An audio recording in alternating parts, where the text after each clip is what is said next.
மகனுக்கு அரசு வேலைக்காக 13 லட்சம் ரூபாய் கொடுத்து ஏமாந்த முன்னாள் கிராம உதவியாளர் பணத்தை மீட்டு தருமாறு மயிலாடுதுறை மாவட்ட எஸ்பியிடம் கண்ணீர் மல்க கோரிக்கை விடுத்துள்ளார். மயிலாடுதுறை அடுத்த கொர்க்கை கிராமத்தைச் சேர்ந்தவர் புகழேந்தி.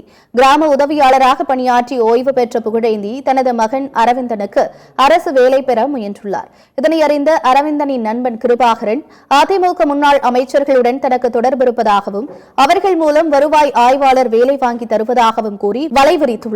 மேலும் தனது சகோதரர் உள்பட இருவரை அதிகாரிகள் என்று அறிமுகப்படுத்தியுள்ளார். இதனை நம்பிய புகழேந்தி தனக்கு சொந்தமான 2 ஏக்கர் நிலத்தை விற்று சுமார் 13 லட்சம் ரூபாய் கொடுத்ததாக கூறப்படுகிறது.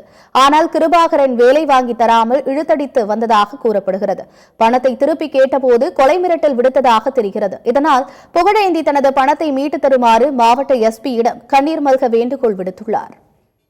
வேலை வாங்கி தரேன்டா அப்படின்னு சொல்லிட்டு என் பையன்கிட்ட 13 லட்சம் பணம் கேட்டான். 15 நாளுக்குள்ளே 13 லட்சத்தை ரெடி பண்ணிங்கன்னா வேலை 15 நாளுக்குள்ளே உங்களுக்கு போட்டு கொடுத்துருவான்னு சொன்னதும் நாங்கள் எல்லா நிலம் எல்லாத்தையும் விற்றுட்டு இல்லைக்கு பணத்தை ரெடி பண்ணி 13 லட்சத்தை கிருபாகரங்கிட்ட கொடுத்தோங்க. அவன் தான் வாங்கி எல்லாத்தையும் அனுப்பினான். வேறு யாரும் இல்லை, அவன் கையில் தான் கொடுத்தோம் 13 லட்சத்தையும். அனுப்பிட்டு 15 நாள் கழிச்சதும் வேலை என்னன்னதுக்கு நான் வாங்கி தரேன்னு இது வரைக்கும் வேலையும் வாங்கி கொடுக்கல.